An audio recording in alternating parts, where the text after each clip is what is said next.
Cultiver des connexions réparatrices, newsletter de mars 2025. S'émerveiller. Hello! Dans cette newsletter de mars, parsemée de gifs émerveillés, je commence par vous poser 4 questions sur l'émerveillement auxquelles je tente de répondre moi aussi. Ensuite, je vous invite, pour célébrer le début du printemps dans l'hémisphère nord, à un programme d'émerveillement collectif radicalement soutenant. Et enfin, je vous partage mes autres propositions pour vous accompagner au mieux en ce début d'année 2025. Bonne écoute. Partie 1. S'émerveiller en ces temps troublés. Alors, je voulais commencer cette newsletter de mars par 4 questions auxquelles je vais moi-même donc tenter de répondre. Question 1. Qu'est-ce qui vous émerveille? Question 2. Quelle est la dernière fois que vous vous êtes émerveillé? Question 3. Qu'est-ce que vous ressentez quand vous vous émerveillez? Question 4. Qu'est-ce qui rend l'émerveillement difficile pour vous? Alors, let's go, je me lance et n'hésitez pas à me partager vos réponses. Question 1. Qu'est-ce qui vous émerveille? Tant de choses m'émerveillent, donc c'est très dur de choisir. Mais aujourd'hui, je vais répondre les anémones de mer. Elles font partie des êtres qui m'émerveillent le plus au monde. J'ai eu l'immense chance de pouvoir les observer souvent en vivant à proximité de différents océans. À La Réunion, où je suis née et où j'ai grandi, en Californie du Nord, où j'ai vécu 6 ans, ou en France, dans le sud-ouest, où je vis aujourd'hui. Je suis émerveillée par leurs couleurs et leurs textures, par leur résistance, elles qui sont si solidement accrochées à des rochers sur lesquels se fracassent les vagues, leur flexibilité, elles qui peuvent changer de forme et se rétracter en un instant. Elles m'ont appris que c'était OK de relationner avec le monde à mon rythme, en déployant mes tentacules progressivement. Elles m'ont appris que c'était OK d'avoir des limites et que nos limites pouvaient changer en fonction de nos contextes. Elles m'ont appris la patience et l'attention, elles qui ne sont visibles qu'à certaines heures de la journée en fonction des marées. Elles m'ont appris la sécurité et la confiance, qui peut émerger d'une fréquentation régulière sur le long terme. Bref, j'aime les anémones de tout mon cœur et je pense qu'elles continueront à m'émerveiller pendant encore longtemps. Question 2. Quelle est la dernière fois que vous vous êtes émerveillé? Alors en ce moment, comme je me consacre depuis plusieurs années à me reconnecter à ma relation émerveillée d'enfance avec la nature, mes émerveillements ont le plus souvent lieu en observant les êtres vivants autour de moi. Du coup, je m'émerveille 1000 fois par jour, donc là aussi difficile de répondre, mais récemment, j'ai été émerveillée par la texture d'un bourgeon velu d'une plante que je ne connaissais pas, qui était illuminée par les reflets du soleil couchant dans un parc à Paris. Mais j'ai aussi été émerveillée par le soin apporté à l'accessibilité et à la communication pour une célébration d'anniversaire, par des petites attentions familiales et amicales pleines d'amour, par des conversations difficiles et vulnérables où on fait de la place aux émotions de chacun chacune, à la curiosité, à l'écoute de l'autre, aux soins de soi et à la réparation. J'ai été émerveillée par des actes de solidarité et d'entraide en ces temps troublés, par des fleurs peintes à l'aquarelle, par une amie qui traverse un deuil, par des projets de soins collectifs qui donnent de l'espoir, par la planète Mars qui luit orange dans le ciel près de Castor et Pollux, et parce que les personnes qui ont lutté bien avant nous ont réussi à accomplir collectivement. Question 3. Qu'est-ce que vous ressentez quand vous vous émerveillez? Alors, bonne question, du coup je me félicite moi-même, mais pas évidente. Et je me rends compte que pour essayer d'y répondre, il faut que j'arrête d'écrire et que je me replonge dans un de ces émerveillements et que j'écoute mon corps se souvenir. Je crois que quand je m'émerveille, je ressens à la fois des émotions très fortes et un grand calme. C'est à la fois vertigineux et rassurant. Je crois que je ressens quelque chose de l'ordre de l'expansion, de l'appartenance, de l'alignement et de la connexion. Si c'est quelque chose que j'observe, mes pupilles se dilatent comme dans un gif où les personnages ont les yeux en étoiles et mon cœur s'ouvre en grand pour accueillir tout ça. Je peux pleurer ou rire ou être bouche bée en m'émerveillant ou être overexcited ou alors juste ressentir un léger et discret relâchement ou apaisement au niveau du corps. Mais je peux aussi ressentir du deuil et de la tristesse en m'émerveillant, en prenant conscience du contraste avec la violence et la dévastation qui coexistent avec ce qui m'émerveille. Des fois, c'est après coup que je ressens l'émerveillement. Je peux aussi ressentir de l'espoir quand je m'émerveille et quelque chose de l'ordre du transcendantal qui alimente une forme de foi. L'émerveillement me procure beaucoup de soulagement et entraîne aussi beaucoup de curiosité, d'attention et d'intérêt pour ce qui m'émerveille. Question 4. Qu'est-ce qui rend l'émerveillement difficile pour vous? Alors, plusieurs choses que j'avais internalisées au cours de ma vie et dont je me suis défaite petit à petit, et certaines choses encore bien présentes aujourd'hui. En effet, ce n'est pas à l'école, ni pendant mes études, ni pendant mes années de recherche universitaire qu'on m'a appris à m'émerveiller. Bien au contraire, parce que s'émerveiller, c'est bien beau, mais c'est pas très sérieux, n'est-ce pas? En effet, dans la société patriarcale et eurocentrique dans laquelle je vis et dans laquelle j'ai grandi, qui s'est construite sur l'établissement de catégories binaires depuis le XVIIe siècle, par exemple l'opposition raison-émotion, corps-esprit, nature-culture, l'émerveillement est situé en opposition avec la rationalité scientifique. Il est souvent associé à l'enfance, à la naïveté et à la subjectivité. L'émerveillement adulte peut être célébré s'il est codifié de manière esthétique dans la sphère artistique, mais il est en général pas considéré comme une méthode légitime de connaissance du monde. Dans son livre Tresser les herbes sacrées, sagesse ancestrale, science et enseignement des plantes, la chercheuse botaniste autrice Potawatomi Robin Wall Kimmerer nous partage une anecdote qui illustre très bien ces catégorisations. Je vous lis l'extrait. Avant même d'arriver à l'école, j'avais préparé toutes mes réponses pour l'entretien d'entrée en première année. Je voulais faire une bonne première impression. Il y avait très peu de femmes à cette époque et aucune qui me ressemblait. Le responsable m'a regardé au-dessus de ses lunettes et m'a alors dit « Pourquoi est-ce que vous souhaitez vous spécialiser en botanie ?» Son stylo était posé au-dessus du formulaire d'inscription. Comment répondre? Comment lui dire que j'étais née botaniste, que j'avais des boîtes à chaussures pleines de graines et feuilles séchées sous mon lit, que j'arrêtais mon vélo le long de la route pour identifier de nouvelles espèces, que les plantes coloraient mes rêves, que les plantes m'avaient choisi? Alors je lui ai dit la vérité. J'étais fière de cette réponse bien préparée, digne de la sophistication d'une étudiante de première année, qui montrait que je connaissais déjà certaines plantes et leur habitat, que j'avais profondément réfléchi à la nature et était prête pour les études universitaires. Je lui ai dit que j'avais choisi la botanie parce que je voulais apprendre pourquoi les astères et les gerbes dorées étaient si belles ensemble. Je suis sûre que je souriais alors, vêtue de ma chemise rouge à carreaux. Mais lui ne souriait pas. Il posa son stylo comme s'il n'y avait aucun besoin de noter ce que j'avais dit.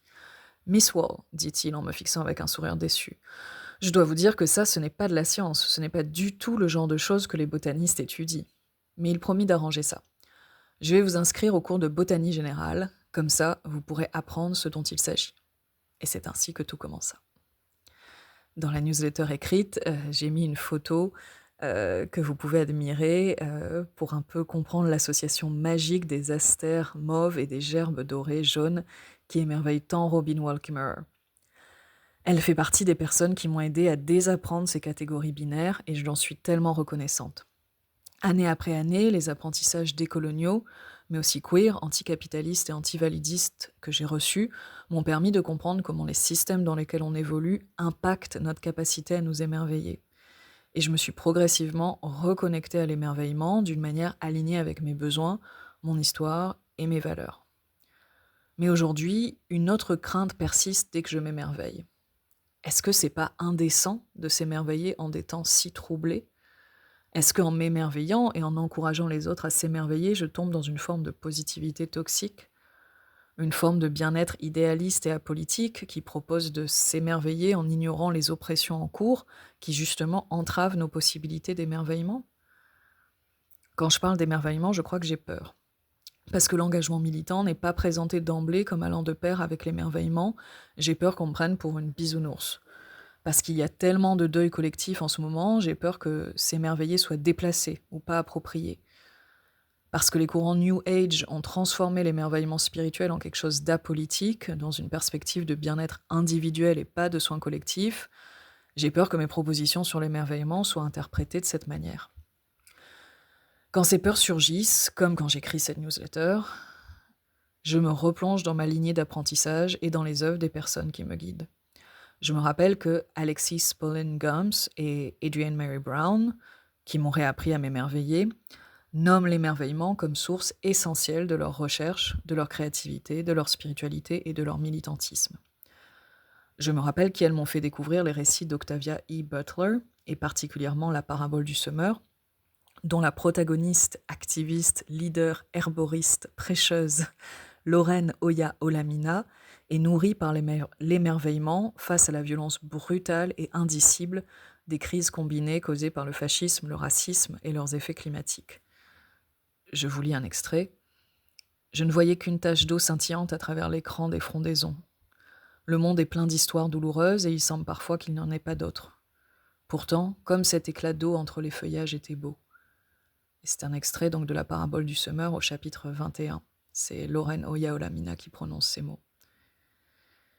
Je me replonge aussi dans les mots de la poétesse scientifique américaine Rachel Carson, qui s'est d'ailleurs beaucoup émerveillée devant les anémones et autres créatures de bord de mer, et qui écrivait en 1956 « Celles qui contemplent les beautés de la terre y trouvent des ressources qui dureront leur vie entière ». Et je contemple à nouveau les mèmes magiques de Mara June, Motherwort and Rose sur Instagram, qui travaille sur le lien entre le deuil et l'émerveillement et qui m'a appris leur complémentarité. Et elle dit « Nous n'avons pas besoin de choisir entre le fait d'être endeuillé ou émerveillé. On peut ressentir à la fois du deuil et de l'émerveillement dans notre relation au monde. » Et elle m'a aussi encouragée à envisager l'émerveillement comme acte de résistance. Et elle dit « Ton amour et ton émerveillement pour un coucher de soleil, un petit oiseau, une plante est une forme de résistance. » Alors pratiquer l'émerveillement pleinement est donc loin d'être évident pour moi. Mais une chose dont je suis certaine aujourd'hui, c'est que j'envisage désormais comme une pratique qui peut être extrêmement nourricière pour nous, pour notre curiosité, notre créativité et pour cultiver une relation au monde génératrice, alignée avec les valeurs qui nous sont chères. Et c'est pour ça que, attention, roulement de tambour, je vous propose de cultiver l'émerveillement ensemble pendant 1 mois, pendant 4 semaines, afin de découvrir le pouvoir radicalement soutenant et révolutionnaire de nos émerveillements quotidiens. Partie 2, les Wanderers, un programme d'émerveillement collectif radicalement soutenant. Est-ce que toi aussi, quand tu vois un petit bourgeon printanier, tu as les yeux en étoile et tu fais « Waouh !» Alors les Wanderers est peut-être fait pour toi. To wonder, le verbe, ça veut dire s'émerveiller, s'étonner, se demander et s'interroger. Les Wanderers, c'est un programme d'émerveillement et d'apprentissage collectif où, pendant 4 semaines, en avril-mai 2025, on va décider ensemble des dates avec le groupe de personnes intéressées, je te propose d'explorer ta relation intime et personnelle à ce qu'on appelle la nature, en partant de ton lieu de vie, de ton contexte, de ton identité, de ton histoire, pour découvrir comment cette relation peut être radicalement soutenante pour toi et pour ce que tu souhaites faire grandir dans le monde. Dans le contexte de crises multiples et urgentes que nous traversons, on nous encourage à la fois à protéger l'environnement et à se reconnecter à la nature pour repenser notre manière d'habiter collectivement la Terre. Mais nos relations à la nature et à nos environnements, loin d'être universelles et uniformes, dépendent de nos contextes particuliers, lieux de vie, santé, activités professionnelles, de nos définitions et des dynamiques culturelles, sociales, politiques et historiques qui impactent cette relation. Alors dans les Wanderers, je te propose d'explorer les questions suivantes. Qu'est-ce que ça veut dire pour toi habiter le monde et être connecté à la nature? Et la porte d'entrée que je te propose pour explorer ces questions est donc, sans surprise, l'émerveillement. On partira de nos émerveillements quotidiens ou de nos émerveillements d'enfance pour explorer ce que la nature signifie pour chacun, chacune de nous, comment on relationne avec elle dans nos vies, en fonction de la particularité de nos identités, de nos contextes, et comment cette relation peut être radicalement soutenante pour nous et pour faire face aux crises collectives que nous traversons. Tout au long du programme, je vous proposerai des activités introspectives et ludiques, ainsi que des sujets de discussion qui sont inspirés des personnes, des lieux et des êtres vivants qui m'ont guidée dans ma propre exploration de ma relation à la nature, pleine de rebondissements et de questionnements. Et j'ai hâte de faire connaissance avec celles qui vous inspirent vous. Il y a 6 places disponibles pour ce mini-collectif et ce format en mini-groupe nous permettra de pratiquer l'émerveillement de manière collective, tout en accueillant la particularité des contextes et des questionnements de chaque personne. Les Wanderers, c'est 4 sessions live en ligne. On décide ensemble des dates, du jour et de l'heure pour notre rencontre hebdomadaire. Une plateforme d'échange dédiée pour partager nos émerveillements et nos réflexions entre chaque session live. Et pour ce programme de 4 semaines, je propose une échelle tarifaire qui va de 150 minimum à 350 euros. Si cette introduction a attisé ta curiosité, je te laisse découvrir toutes les infos et les témoignages des participantes de la saison 2024 en cliquant dans le lien de la newsletter ou dans mon Linktree sur mon compte Instagram. Dans cette description, tu pourras aussi découvrir le collectif Sogoreate qui travaille au rematriement des terres envers les nations autochtones en territoire Lisjan-Ohlone dans la baie de San Francisco, auquel je reverserai une partie de vos contributions aux Wanderers. Je te laisse découvrir tout ça. Partie 3, Agenda 2025, mes autres propositions pour t'aider à cultiver des relations à toi, aux autres et au monde radicalement soutenantes. Alors j'ai mis en place tout un écosystème d'accompagnement pour que chaque personne puisse y trouver une forme de soutien en fonction de ses besoins, de ses intérêts et de ses disponibilités. Donc je peux t'accompagner en individuel et en collectif, toujours en mini-groupe quand on est en collectif, autour de différents thèmes. Communication, émotion, enracinement, changement. Certains espaces sont disponibles toute l'année et d'autres de manière plus ponctuelle. Toutes mes propositions, que tu peux aussi retrouver listées dans mon Linktree, dans le lien dans ma bio Instagram, s'ancrent dans une perspective de ce que j'appelle développement relationnel engagé et ont pour vocation de t'aider à explorer tes relations à toi, aux autres, au monde, pour cultiver petit à petit un écosystème relationnel radicalement nourricier et soutenant, en accord avec tes besoins et tes valeurs. Donc, je vais lister, tu pourras retrouver toutes ces infos à l'écrit dans la newsletter, mais je te propose Cœur à vif, honorer nos cœurs à vif plutôt, un accompagnement individuel qui est dispo sur rendez-vous toute l'année. Lors de cet accompagnement, en 1, 2 ou 3 sessions de 1h15, je t'aide à co-créer un rituel soutenant et nourricier pour honorer un changement important dans ta vie. Ça peut être une transition, un deuil, une célébration, d'une manière qui soit alignée avec tes besoins, tes valeurs et le contexte particulier qui est le tien. Ensuite, je vous propose La Rivière. La Rivière, c'est un cercle de deuil collectif qui a lieu le dernier mardi et jeudi de chaque mois. Je vous y propose des pratiques guidées, musique, respiration, création, et un espace d'échange libre pour honorer nos émotions individuelles et collectives, que ce soit la peur, le découragement, la tristesse, la rage, afin de ressourcer nos luttes et nos rêves. En mai, c'est le grand retour de l'atelier vocaux-texto. Je déteste les vocaux, mais j'adore les textos. Identifier nos préférences communicationnelles pour cultiver notre écosystème relationnel. Dans cet atelier en ligne de 2h30, introspectif et ludique, oui, je te propose de découvrir tout ce qui se cache derrière tes préférences communicationnelles et celles des autres, et d'identifier des pistes pour cultiver une communication basée sur le consentement et la curiosité, alignée avec tes besoins, tes limites et tes valeurs, toujours.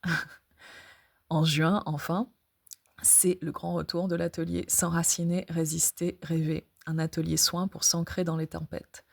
Dans cet atelier de 2 heures en ligne, je te propose une série de pratiques guidées, inspirées des arbres et des savoirs qui elles détiennent, pour cartographier l'écosystème de tes valeurs et de tes rêves et identifier ce qui peut être radicalement nourricier et soutenant pour toi, pour faire face aux crises collectives que nous traversons. Il y a 2 autres choses que je propose. Un cercle d'échange et d'action collective. Alors, ce sont des cercles où en fait on apprend et on agit ensemble pour les causes qui nous sont chères. Donc ça peut avoir lieu en mars ou à un autre moment si les personnes sont intéressées. Ce que je propose là, c'est un cercle d'échange autour du film Foragers, Cueilleurs, de la réalisatrice palestinienne Jumana Mana, qui est dispo à la location avec sous-titres en français sur la plateforme Tank. Et donc après un visionnage individuel, je vous propose un cercle d'échange autour du film, suivi d'un achat collectif d'une ou plusieurs eSIMs pour soutenir l'initiative eSIMs for Gaza. Donc n'hésitez pas à me contacter si vous êtes intéressé par ce cercle. Et enfin, pour les personnes anglophones et Covid cautious, j'anime avec des co-facilitatrices tous les premiers mercredis de chaque mois en anglais un cercle de deuil qui s'appelle Cozy and Cautious Covid Grief Circle, et vous avez toutes les infos aussi dans la newsletter. Petite info générale de calendrier, je constitue le calendrier avec vous de manière émergente et collaborative. Du coup, si une offre vous intéresse mais que la date proposée est complète ou que vous n'êtes pas disponible à cette date, je vous invite et vous encourage vivement à participer au sondage pour partager vos dispos pour les prochains ateliers. Et vous avez le lien dans ma bio ou dans la newsletter écrite. Voilà, c'est tout pour mars. C'est déjà beaucoup. Merci beaucoup pour votre lecture et à très bientôt pour votre écoute. Dans ce cas-là, je vous envoie plein de soutien pour le début de ce mois de mars et je vous donne rendez-vous donc très vite pour nous émerveiller ensemble. À bientôt.